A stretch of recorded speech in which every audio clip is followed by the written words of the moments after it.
The Senior Reset podcast delivers education and resources to help seniors and their families set themselves up for success.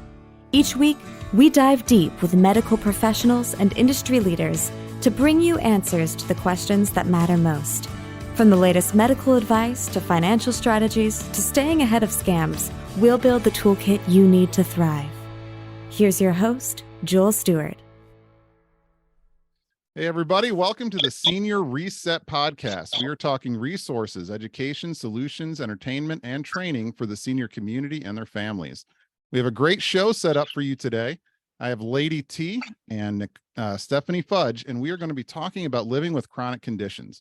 Lady T recently had a fight with cancer and came through on the winning side, and Stephanie has been dealing with CP and has gone through, or has had the courage, I should say, and the grit to deal with CP and move out on her own and live in independence, which is a hard thing to do.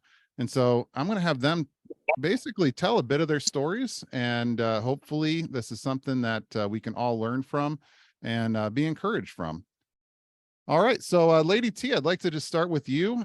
Can you just introduce yourself briefly and tell us about your story and how things are going right now, and how you're dealing with the after effects of chemo and all of that? So I will, and I am Lady T Davis. I live here in Las Vegas, Nevada, and my journey started back in 2021. I ended up with double pneumonia for, I think, what I want to say the fifth time, and they finally saw the white spots on my lungs. I was sent to the oncologist for the biopsies to get done and the test. And that was in October the 31st to be exact. October the 31st, 2021, I was in the hospital with double pneumonia. The doctors told me they were referring me to an oncologist because they suspected multiple myeloma. They weren't sure, but they suspected. And so when I was released from the hospital with pneumonia, God had reassured me in November, right after that, 4 days after being home. He told me it's not unto death. He didn't tell me what wasn't unto death. He just said it's not unto death. So I was already given a reassurance from God that what I was about to embark on, the journey, that it wasn't unto death. And so 5 months later, in April, we did the test, biopsy, and it came back positive. And it was in 3 parts of my body. It was in the frontal lobe of my brain, the memory part, my blood, and my bones. The oncologist said that they wasn't sure if it was going to take my memory, but God said not so. So I thank God for all of his reassurance. My journey wasn't as long as most cancer survivors. I was diagnosed 4/26/2022, and 10/26/2022, I was in remission. Wow. So, amazing. Yeah. So it was nobody but God. It was also my hashtags now are hashtag but God and hashtag not today Satan. I love it. So yes, I did the chemo. I did the radiation. I still have my chest port. I had to take 2 shots every Friday, every time I was doing chemo in my stomach. I also was taking chemo pills every day, 7 days a week. So they had to attack my cancer, not my cancer, but the cancer. They had to attack it aggressively because of where it was. And they did not want it to continue spreading. They got it all with all of that, the radiation, the chemo pills, the shots. I only had one hiccup that set me back. And for whatever reason, I ended up having an allergic reaction to the same thing I had been taking for 4 months. And for whatever reason, I ended up having an allergic reaction to it. Ended up in the hospital for 4 days, worked through that with God, and continued on the journey. So as I said, that was in August, and then October, I went into remission, and I've been in remission since. My doctor has told me, he said he didn't know if he had told me before, but he wanted me to know that I was a miracle, a walking miracle, because in all his years of practice, he has never seen someone recover as fast as I have recovered. And when he first diagnosed me, he asked me, did I want the good news first or the bad news? And I said, well, I like to end on a positive note. So he gave me what he thought was bad news. So when he said, well, it's positive and it's multiple myeloma, it's in 3 places. He told me the 3 places. I said, well, that's good news. He said, okay. I don't think you heard me. I said, no, I heard you. I said, well, what's the good news? He said, well, the good news is you're already 95% in remission. I said, no, that's called greater news. I said, so you don't have no bad news? And so he said, well, I'll be right back. And I actually thought he walked out to go call the people with the white jackets, because I think he thought I was listening. So he came back and said, did you hear anything I said? I said, yeah, I did. I said, let me just tell you why you didn't give me any bad news. What you did was confirm to me what's not unto death. God told me and prepared me for this journey. He just didn't tell me what the journey was going to be. So now I know what my journey is, that I will not be dying from. And so he said, well, I just need to tell you it's treatable, but not curable. I said, that's okay. I said, with you, it's not curable. With God, all things are possible. So because I said, you have a part of my journey. I said, and when your time is up, then it becomes me and God. So right now I'm on my journey with God. He's doing the thing. He's doing it within me and through me. And I'm just, as the doctor said, a walking miracle, I guess. But I have my hashtag, but God. And that's my story. I think one of my favorite things when I met you back in April, when you told us about your cancer, that it's not my cancer, it's the cancer. Like, that was one of my favorite things you said. Yeah. Words are powerful, and I don't claim cancer. Cancer didn't claim me. Cancer tried to hit me, but it didn't get to claim me. So it's not my cancer, it's the cancer. It's a journey I'm on, and it's a journey with God. Yeah. So yeah. Well, one thing I will say, like, when you are feeling sick over and over, like you said, it was like the 5th time you had double pneumonia in your lungs. Like, it is really stressful not knowing what is wrong with you. It is. I mean, I have my own stuff. I don't know if we have time to get into it today, but like when there's something that's definitely wrong with you and you don't know what it is, like it's just wearing. You know. It's like at that point, it's like almost any news is a relief, because you know what it is that you're fighting. Exactly.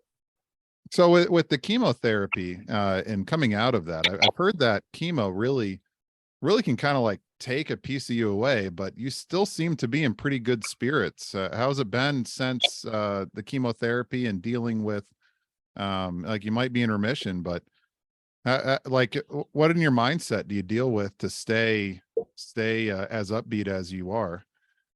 So as I said, my hashtag is but God, and that's where my strength comes from. That's where my positivity comes from. That's where my energy comes from. It was all him. Everything I've been able to do is because of him. Going through that, it was a traumatic experience, and no, my body will never be the same. Yet God is allowing me to still have the energy and the strength through him to do everything that I'm able to do. I think that's a good message. Yeah. So now, Stephanie, I'd like to hear a bit from you. Your story kind of hits close to home for me. I have close friends that have a daughter with CP, and they are not quite where you are today. They're still, you know, all together, and she's still not living independently. They both have college degrees. You and her, you have that in common, and I think that's incredible. Like I've seen her journey and what it took her to get that.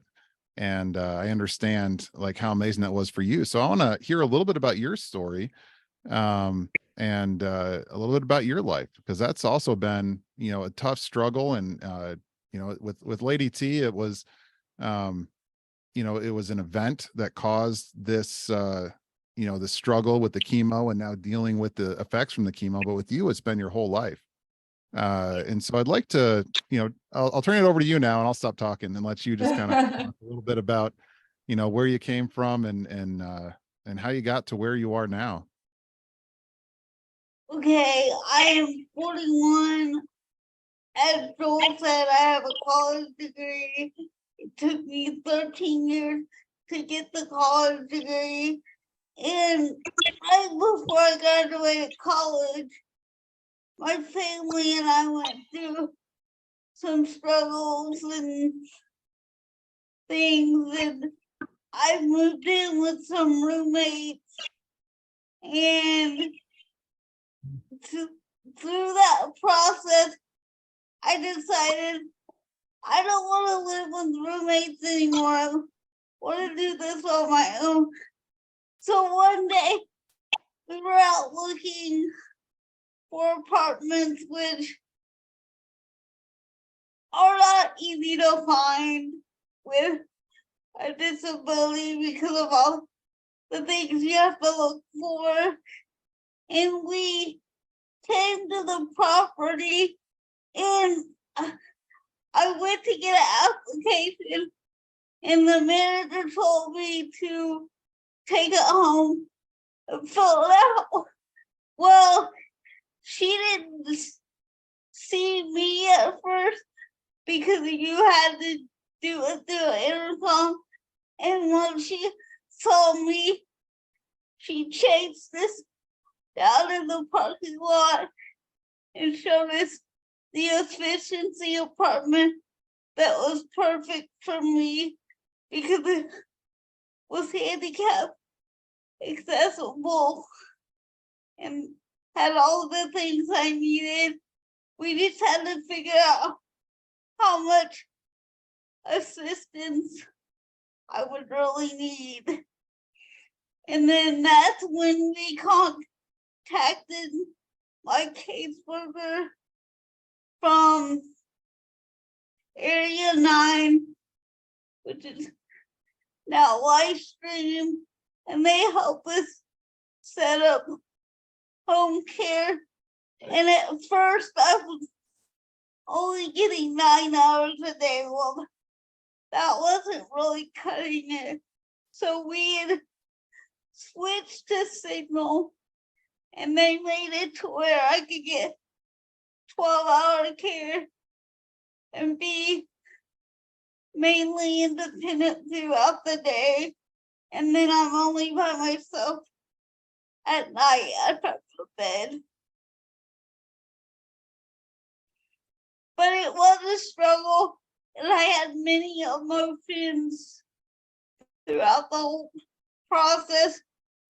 At first, I was scared to death because I thought, what if nobody shows up? Then I'm going to be stuck in bed forever. And I had all these nightmares going through my head, and sometimes I still struggle with those thoughts, but I just have to tell myself, you've made it this far, you can keep going. Yeah, that's got to take so much courage to move out on your own and have to go through that. I imagine, yeah, getting a good home care company that makes sure that you're covered is definitely important. But Yes. how long have you been living independently now? It will be 11 years in February. 11 years. That's amazing. So Some days I can't believe it myself, but then I'm like, yes, you did this. yeah, that's awesome. So what did you have to go through in order to be independent? So you said you had to, the first step was like trying to find a place that actually could kind of adapt for your disabilities. And then you had to also line up in-home care through exterior companies. Did it take you a long time to actually figure out like how this was all going to work? Well, yes, because as you know, most people that live with a disability have a limited income. So finding an income-based handicap apartment was the first struggle. It probably took 6 months to find the right one. I applied to like 3 different places, and a lot of them wouldn't take me because I was so young.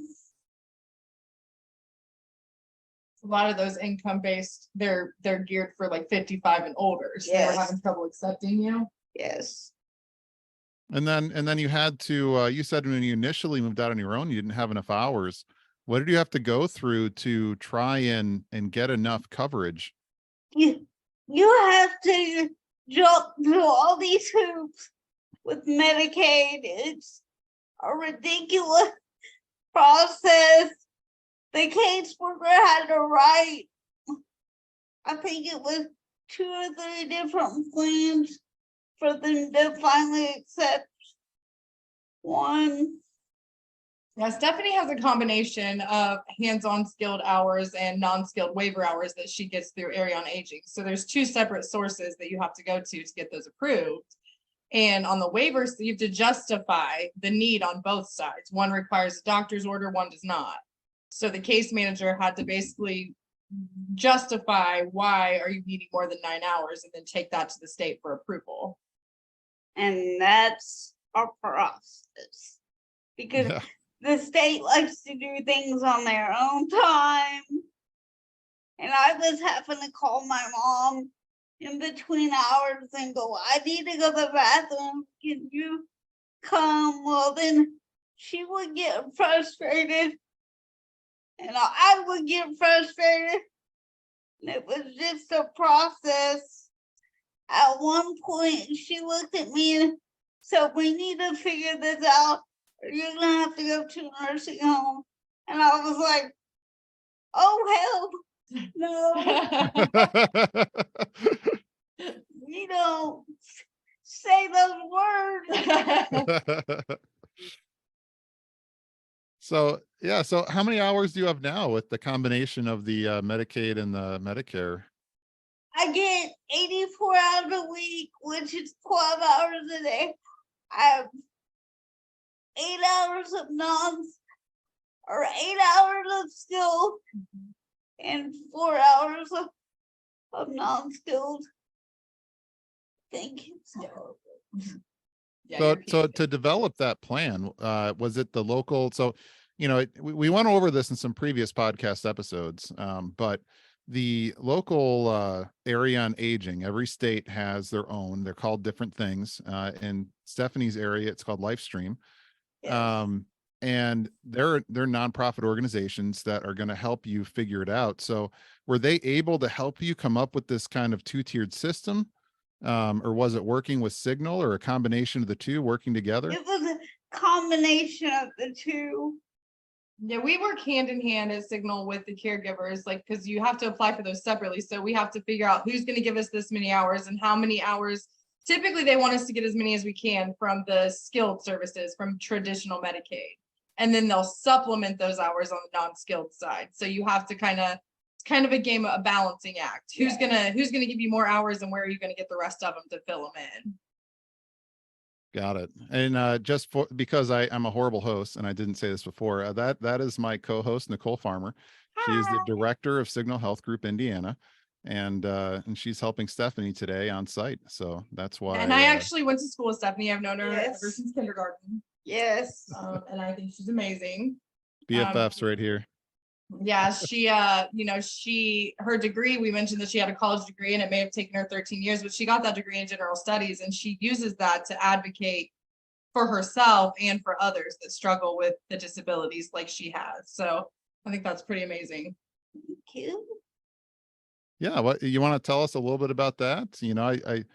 You told me some when we talked the other day, but so what do you do for advocating for those with I've disabilities? advocated for more housing for people with disabilities.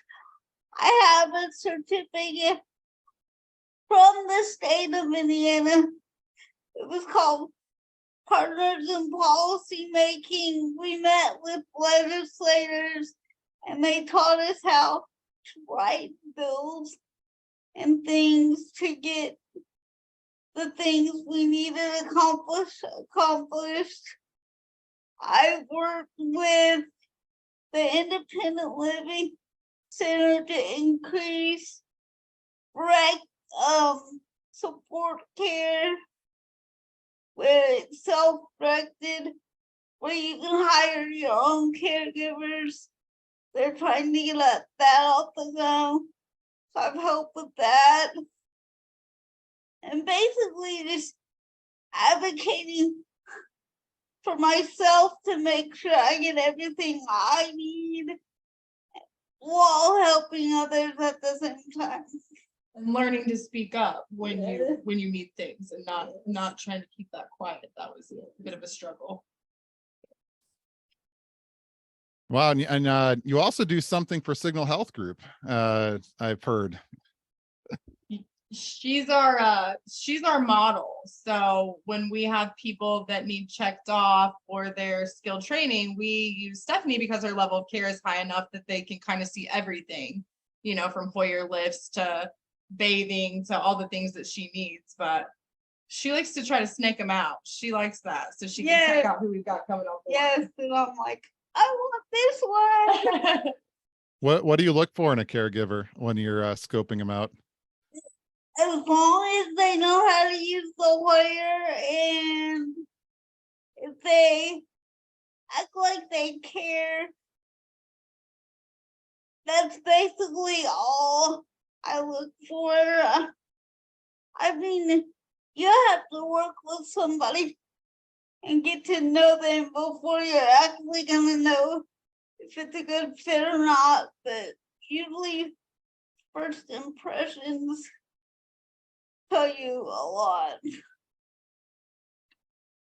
Yeah, matching up caregivers to clients can be a bit of a challenge, and it doesn't always speak to the caregiver. Sometimes there's just a personality conflict, or they're just not as comfortable with what they need to be. So Stephanie likes to take first dibs on the ones that she's like, oh, I think they'll be. She's pretty good read if it's going to be a good fit for her at the beginning.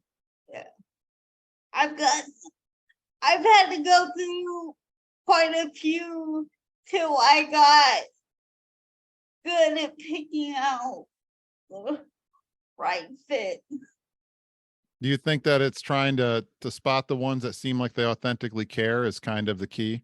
Yes. Because if they're just in here for a paycheck, you're not going to get the kind of care you deserve. And she has an amazing one now that pretty much puts up with her for 7 days a week and likes it. Yes. They do family Thanksgiving sometimes together. The caregivers come out here, and yes. So if they do genuinely care. Like, she's found some good ones. Like, I went to school. Actually, my sister went to school with the one I have now. So I've known the one I have now since they were 13, and they'll both be 36 on the same day, as a matter of fact. Yeah, Heather's a good one. So what kind of safeguards do you have? You know, you said that your biggest fear is that, you know, someone doesn't show up and you're just kind of left on your back with no one to help you. I know that you have the Hoyer lift to help you get around, and you have the caregivers to come in. And when we talked last week, you had mentioned that you had like a life alert button. Like if there was something that was really an emergency, you could use that. You know, what kind of adaptations do you have to try to safeguard and keep those kind of worst case scenarios from coming true? I have it set up to where my cell phone is right beside my bed as well, so I can call whoever I need. I have a button I can push that'll open my front door if I need. So if I'm here by myself and I'm up and the fire alarm goes off or something, I can hit the button and still get out. So I have stuff like that. And then I have an awesome POA who makes sure I get all my medicines, they get in the right boxes, and he pretty much fills in if I need help in any area. And he keeps her independent too. He makes her do things for herself and keeps her strong and independent. Yes. So after 11 years, do you regret the decision to go through all of the hurdles and face all the fears to live on your own? No, I do not. I'm glad I made the decision to try and didn't give up. Do you have a message for other people out there dealing with CP or other chronic conditions where maybe they could live independently, but it's just the hurdles seem so big? Do you have a message for them? To be patient and work through the hurdles, and if it's meant to be, it will happen. That's a good message. All right. You have anything you would like to add? Or No. or if Lady T wants to add anything or So ask anything? I would like to, if I can give Stephanie a hashtag. I would like to give her the hashtag I can. I like that. Yeah, that's really cool. That's a good one. You're so awesome, Lady T. I remember, I went through some stuff myself where I had trouble getting around for a couple of years. And when I came through on the other side, my motto was that when you face disabilities, you can't look at the things that you can't do anymore. And for Stephanie, she's dealt with it her whole life. And so for her, it's all about looking at the opportunities. But for people that, maybe had something that happened later on in life that made it so they could do less than they used to be able to do. I mean, aging does that naturally too. But the goal is that if you look at all the stuff that you can no longer do, like that's just a path to depression and just in darkness. But there's always things that you still can do. And that's what you have to focus on, is not the stuff you can't do anymore, but the stuff that you can still do, that you're still capable of doing. We're all kind of on this one-track path that leads from birth to death. And we're not equally capable at all parts of that path. And so the goal is to keep a future focus and look at what you can do and focus on that stuff. And I honestly, like, stories like these are inspiring, facing down cancer, looking at, like, growing up and dealing with something like CP your whole life and still getting out there, working with legislators to pass legislation, helping our in-home care group vet their caregivers, keeping that independence. Like, even though it's so easy, the easy route is to give it up. But it's just very inspiring stories, focusing on what you can do and then reaching for it. Yeah, and I think the stories are very inspirational and amazing. But one of the things that I find the most amazing about both of you ladies is your desire and your ability to encourage others. I mean, I met Lady T one time in Vegas, and I know someone struggling with cancer, and I gave her Lady T's number, and she texts her encouraging words now. Like, she doesn't even know her. She's never met her. I just told her story when we were in Vegas. And she asked if it was okay, and she's been reaching out to her. And Stephanie, to be able to advocate for other people and build them up and show them that they can do this too.